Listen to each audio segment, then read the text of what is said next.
Hello YouTube, my name is Zach, and today I'm going to be analyzing Messiah Marcolin from Candlemass. Now, as it's been on a few of my last videos, I'm not terribly familiar with him. This is just something that you guys have requested a lot. You wanted me to talk about this singer. I've never really heard of him before this. I'd never heard of the band before this, but I've seen that it was just a really frequent request. One of those that kind of went under the radar, but when I went back and looked at the comments of my other videos, it was someone who was just being consistently requested. I do have some other people you guys have requested coming in the future, but I figured I would give this one a shot. When I did my last live stream, a few people recommended him, and so I figured this would be something that's worth doing. First off, before we get started, I want to thank everybody for watching and tuning in and subscribing and liking my videos. I hit a major milestone. I hit 240,000 minutes of view time, which is like the next step to where I want to be. So thank you so much. I'm so thrilled to be able to do this, and I'm happy that you guys are all interested.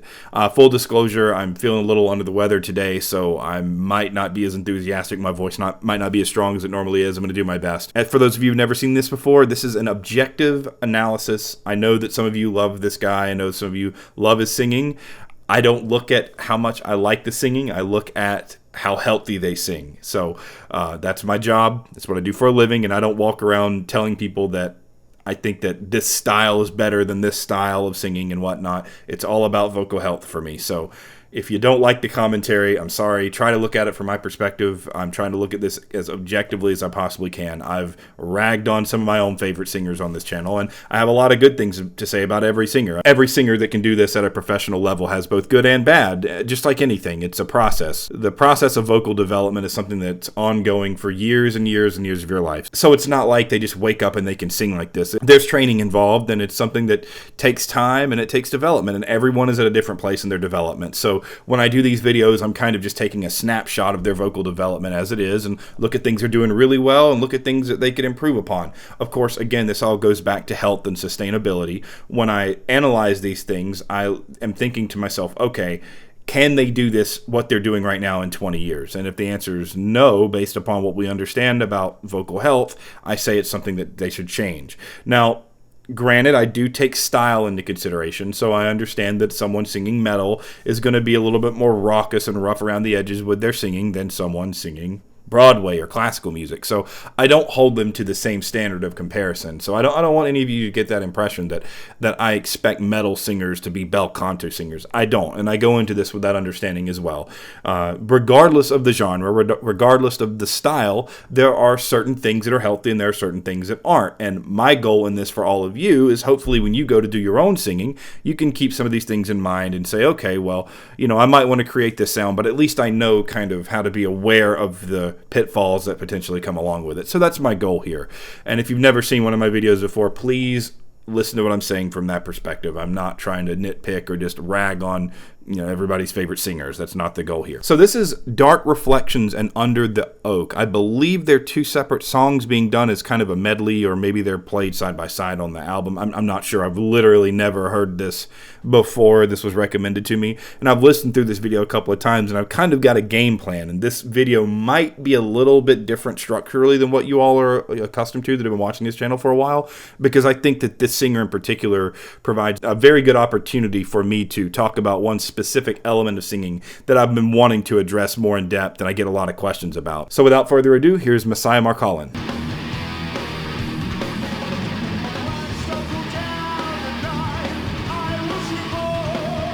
So the first thing that I hear right off the bat is a really, really good thing from this singer. I don't know his background or his vocal history or anything like that. Maybe you guys can fill me in. I already hear a pretty strong sign of some pretty serious vocal sophistication. On the word reborn, I believe it is in the song, he does a really nice open back, spacious O vowel. And you can tell because there's a difference between using on the word born. A singer can go born, or they can go born and kind of do this almost British sounding vowel.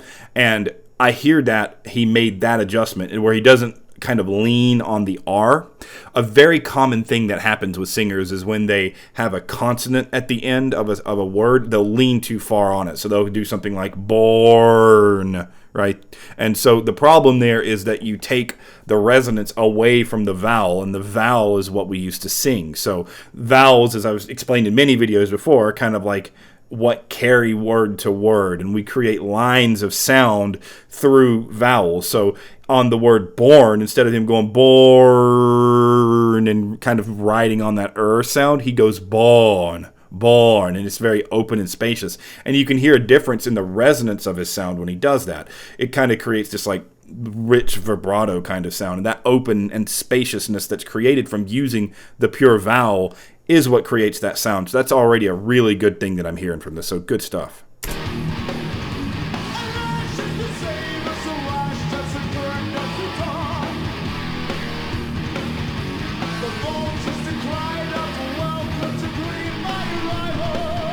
Yes, same thing there on the word arrival. He, instead of going arrival, he goes arrival and gives a nice like open all vowel. It's really good.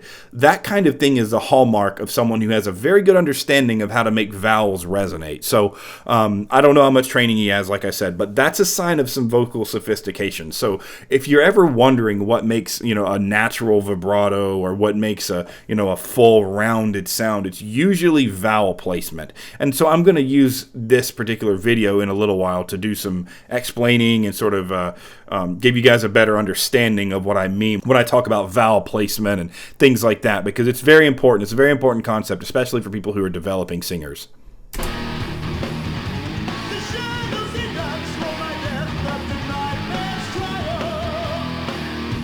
Yeah, trial, same thing. He goes trial.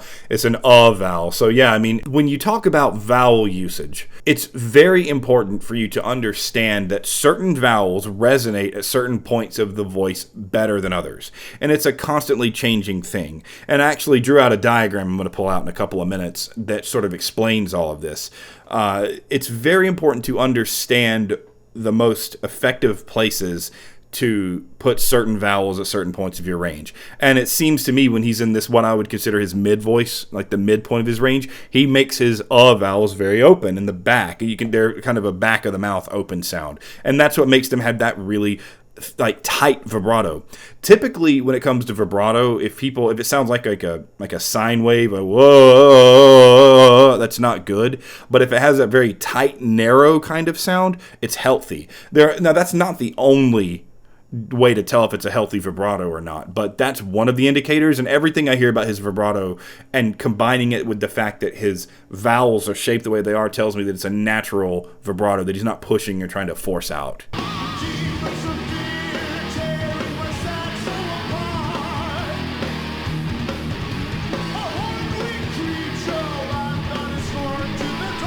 Bear with me a little bit if I'm like stopping it a lot, because I'm also having to kind of look at the lyrics as I go. I have them off on my side monitor, so I'm kind of having to like follow along so I can hear how he's approaching these vowels.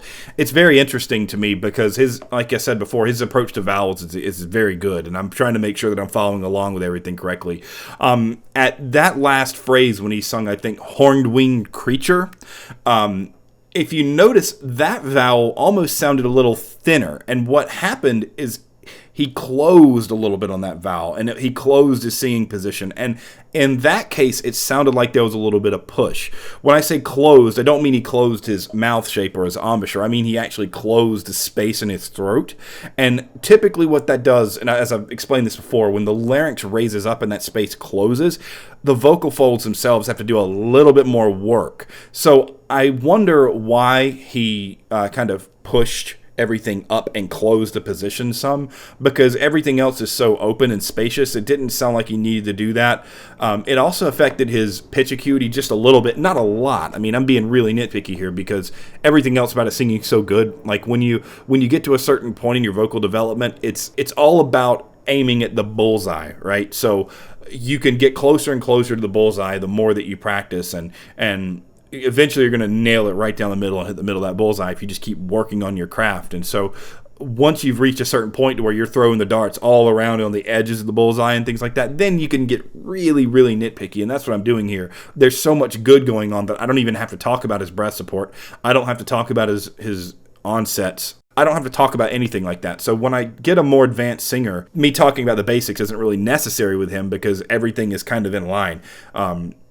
His posture seems excellent. I've noticed that even when he's moving around, he keeps everything aligned and very vertical, and all those fundamentals are there. So I can be a lot more nitpicky with this. So bear with me. Just because I'm being particular about the little imperfections doesn't mean I'm saying he's doing poorly. If anything, that is a compliment to his singing ability, because I am able to like not have to point out, okay, well, he needs to work on his breath support here. Oh, he needs to fix this onset. It's more about extreme refinements. And so when I get advanced singers into my voice studio, or when I take on advanced voice students privately or whatever, it's like that. You know, we can skip a lot of the fundamentals as long as they're there, and we can really get into the intricate stuff. So, you know, I'm assuming that this guy's had some vocal training that, you know, kind of developed him to a pretty advanced level, because these fundamentals they're all there. I mean, there's no facial tension. I think later in the video there's a little bit, but there's not really any tension when he sings or anything like that. So I can skip all that stuff, and I'm getting down to the really nitpicky stuff. For example, in this case, him closing up just a little bit, not keeping things open throughout the phrase.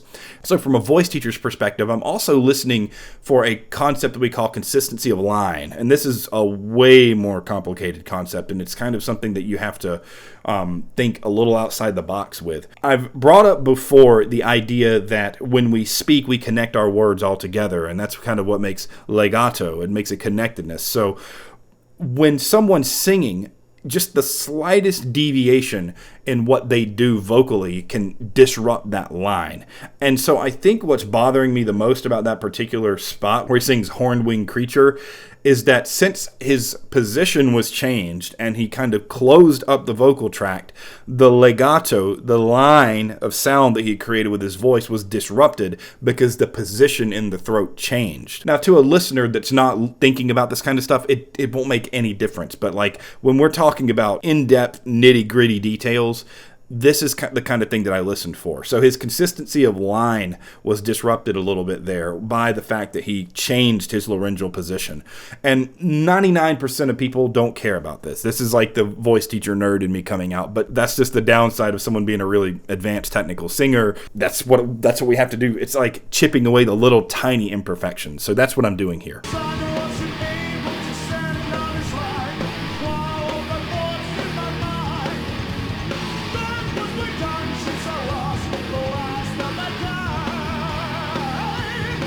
So yeah, this is the kind of stuff that gets me really excited. Now, I'm not going to try to sing in his octave, but when he sings the word kind, you hear him kind of go, kind,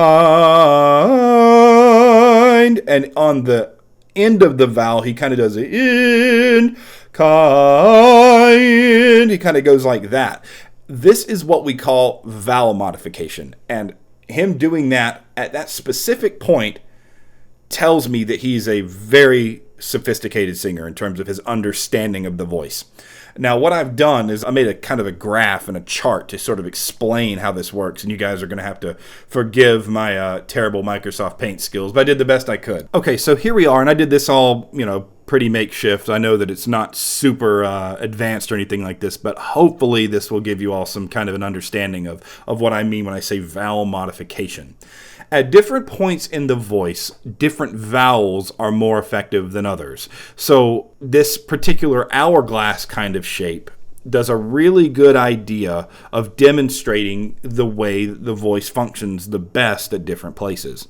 Now, the hourglass as a whole is representative of the entirety of the human voice. I'm not talking about a man's voice. I'm not talking about a woman's voice. I'm talking about the top end of this hourglass as if it's the highest that a human being could ever sing, and the lowest being the lowest that a human being could ever sing.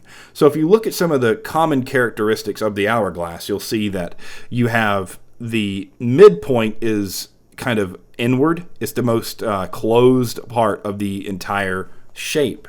And the top and bottom parts are the widest. And in theory, if I were better at paint, you could fold it over on itself and it would be symmetrical.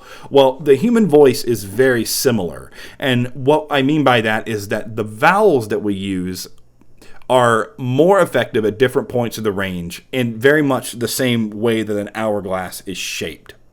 So, for example, if I'm looking at the female voice range, which is the top half, and the line separates kind of that blurred spot where the male and female voice ranges converge, the female voice range at the top end, if you look at the shape of the hourglass, is an increase in pitch.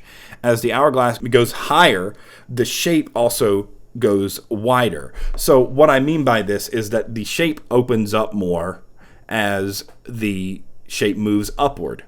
So what this means is that for women, 99.99999% of the time, as they move up in pitch, they want to use more open vowels. And as they move down in pitch, they want to use more closed vowels. For men, it's the inverse. Since the hourglass is symmetrical, if you look at it going downward, at the top end of the range, at the first passaggio, and I'm using the word first in quotations because I don't want to confuse anyone, and first passaggio is just referring to where you move from your modal register into your head voice or your falsetto. The second passaggio is where a male would theoretically have a whistle voice or a woman would have a whistle voice.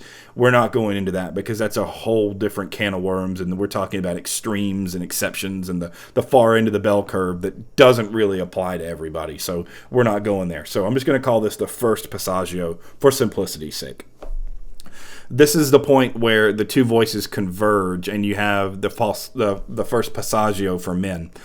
So if you notice at the bottom, which represents the low pitches that a man would sing, you'll notice that the hourglass is wider, which is more open, much like the top end of the woman's voice, where the high range is more open here. So if you look at the hourglass, the extreme highs and the extreme lows for men and women should be approached similarly in terms of vowels, more open vowels. But as you close in toward the midpoint of the two where they converge, the shape should be smaller. So you should use more closed vowels. It's very common when you use a mixed voice, when you move up into your falsetto or you move through that range where you go from your chest voice into your falsetto, that you'll be most effective if you use smaller, more closed vowels. And by open and closed vowels, I mean open is like O, ah, and ah. By the way, for you English speakers, I'm using the Italianate vowels here. O, ah, and ah. Closed vowels are oo and e. So, and there are hybrid vowels that are kind of combinations of different like closed and open configurations, but we're not going into that here. That's outside the scope of this video. A neutral vowel would be something like That's a neutral vowel. So why does this all matter? What does this have to do with anything, and how does it apply to what Messiah Marcolin was doing? Well, on the word kind, he was in his mid voice, ka. He did an ah vowel, kind of in the midpoint of his range, and then when he moved up, kind, when he moved up, and of course that's an octave higher than what I'm singing, I'm just giving this as a demonstration, he moves up into what sounded like the beginnings of his head voice, and he did the vowel, it went from ah to I, so he moved up and used the closed vowel, which follows this diagram exactly. So he's in the mid voice and he sings ah, he moves up and he uses I, so the closed vowel. So I'm going to play back one time so you guys can hear exactly what I'm talking about. So listen closely for the word kind and how he goes from ka to I as he moves up.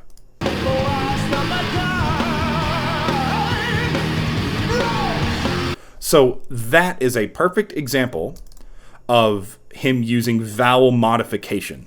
It's an incredibly important concept to understand as a singer, because a lot of the struggles that I find that singers have is that they use inappropriate vowels at inappropriate ranges. You're going to have a really hard time putting an I vowel on something really low, and I'm a bass. I know this. Like, I can't go... I can't do that, but I can go ah or something like that all day. Ah, if I want to sing low, I can sing an ah all day. But if I go down to an I, everything feels really stiff and it doesn't feel as connected and free. So on the flip side, if I try to have a wide open ah vowel up at the top end of my range, everything feels out of control and it feels kind of like flaily, and it just doesn't feel good, and it feels uncomfortable, and the pitches can be off sometimes. But if I use an oo vowel or an I vowel moving up, it's almost always easy. There are some, if you look hard enough on YouTube, I have another YouTube channel from back when I was in college where I was singing an aria from an English opera, Warm as the Autumn Light, from the Ballad of Baby Doe, and at the end there's a note, you sing Baby Doe, and the O is an E flat, and as a baritone, an E flat, like that's like right in my passaggio. And so if you can find the video, maybe I can link it in the description or something, you'll hear at the end that when I go to Baby Do, at the end I go do, almost like an more than an O and because when I move up into that range, the more closed vowel makes it much easier for me to sing. So For advanced singers that understand this kind of thing, you're going to hear vowel modification all over the place. And Messiah Marcolin is definitely someone who understands this concept and applies it very well. So I'm going to be pointing that out throughout this video at various times where he uses that vowel modification to his advantage.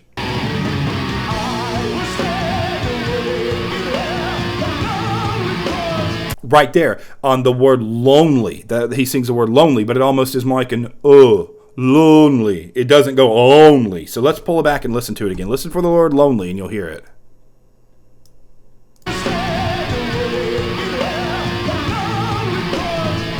So you hear how the vowel doesn't sound like a full-on O. It almost sounds more closed. That's a vowel modification. The reason that we do this is that to the ear, the external ear, those changes in extremes of ranges are almost imperceptible to us. And so as a listener, we're not going to be able to really notice it that much unless we are listening for it, right? So to you, when you hear that vowel, if you don't understand the subject, it probably sounds like, oh, it sounds like he just sung a really nice high note. But it sounds high and resonant and free and easy because he's using the vowel modification. So yeah, this guy's like, he's really good. He sounds like a bel canto singer in his approach. I mean, I don't know any other way to describe it, and that's part of why I'm analyzing this so in depth with like a fine-tooth comb, because he's using bel canto technique. And so for those of you who want to try to argue that the classical or bel canto approach to singing can't work in a metal setting, or that those techniques like stifle metal's creativity or whatever, Messiah Marcolin here is proving all that wrong. And he's being extremely expressive and technically incredibly sound, and it fits perfectly in my view. I think that it fits right in. I don't think that it makes him sound like a inappropriate to the style at all. I mean, that's just my opinion, of course. Opinion. But I do think that this is a very good example of how these bel canto methods are usable in any style of music. So let's keep going. Let's see how it goes.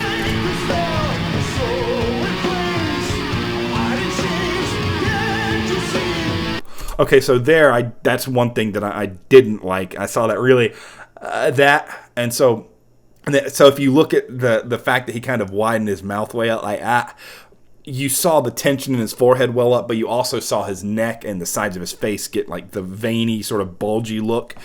That's tension, and so that's why you want to control your embouchures. That's the first time that I've seen him do anything like that this video, though, so I'm not going to go off and say that I think that it's a habit he's developed or anything. In that particular case, though, it could have just been a choice. He could have been trying to create a specific sound. That could have been why he did that, but generally speaking, when you widen your mouth out that much and you close everything up like that, it just engages all this stuff that's just not necessary to sing. When you talk, you don't talk, you don't do this all the time. It just, because it feels bad, nothing works very well. So when you sing, tightening up all those muscles works very much in the same way as it does when you speak.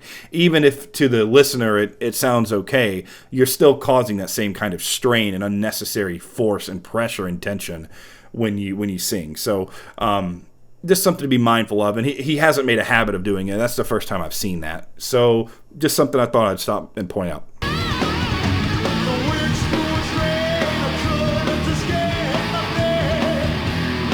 Yeah, that whole line was very legato. For being so aggressive and so like moving forward, it was very legato. What I mean by that is that every word sort of connected together. If you listen to it, it didn't sound like the phrase he sung was disjointed. Everything was lined up and connected, and it was even. So going back to what I was talking about earlier, consistency of line, that last phrase was an example of very good consistency of line, because he didn't have any drastic changes in his approach to the singing technique while he was singing it, and as a result it sounded like a phrase. So that's what we're listening for when we talk about things like legato and line.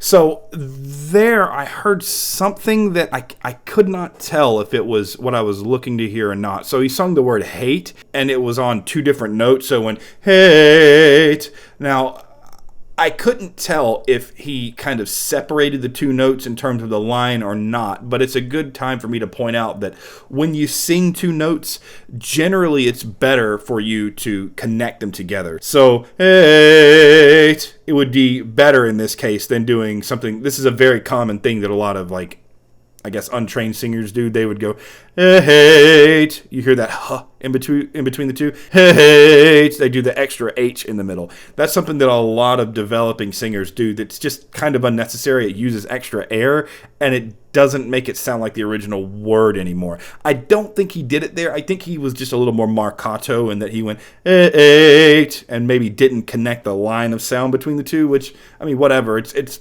again, the super nitpicky, but that's what I heard. If anything, I think it was maybe a stylistic choice or just something he wasn't really thinking that much about. And again, we're talking about like super nitpicky. This is the type of thing that judges and juries would listen to if you're trying to do an audition for some kind of Broadway or, you know, college audition or something. And I know that in metal, that kind of thing just doesn't matter. It's about having a good time and just like making great music and making people enjoy it. So, but as a voice teacher, you know, I got to do my job. So that he doesn't leave me a lot of room to critique the finer details because so much of what he does is really exceptional.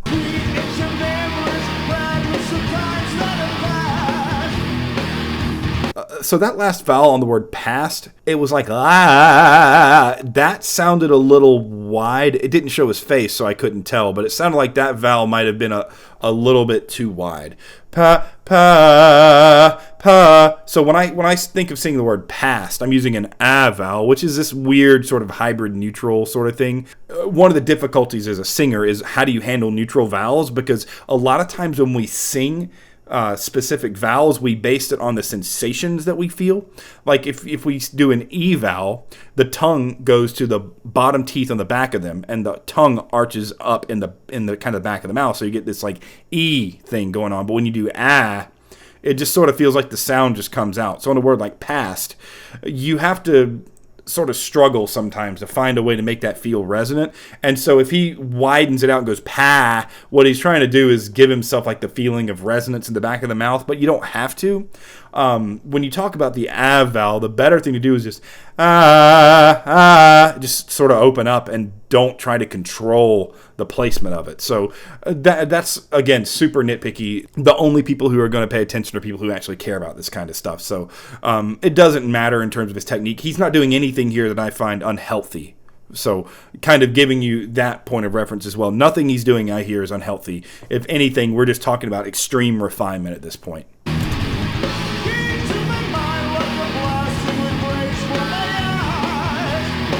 Yeah, there's confirmation. So that word used the same vowel. Actually, the word was eyes. So it sounded like he was approaching the word eyes with the same vowel as past, maybe to kind of create like a pseudo rhyme type thing. So, but I saw there he opened his mouth like, ah, he did that sort of thing, and you don't have to. You can you can kind of keep it more closed in. You don't have to widen everything out a whole lot. You just don't have to. Especially if he's singing up in his upper register, he's singing an octave up from where I was. If anything, like the diagram showed before, you want to be more closed in your vowels when you're up that far. So that's just, you know, super nitpicky thing again. That's what I would critique him on, is there are certain places where he disrupts his line with the position changes, and I think that on some of his modifications he's doing them in the wrong direction. But he is using vowel modification. He does have extremely good fundamental technique, great posture, great breath support, nice back full sound, like it sounds like he's got the low larynx most of the time. Everything about his sound is terrific. This guy is really a remarkable singer. I wonder how old he was here. I'm very interested in that. You guys let me know in the comments, did he have much of a vocal decline?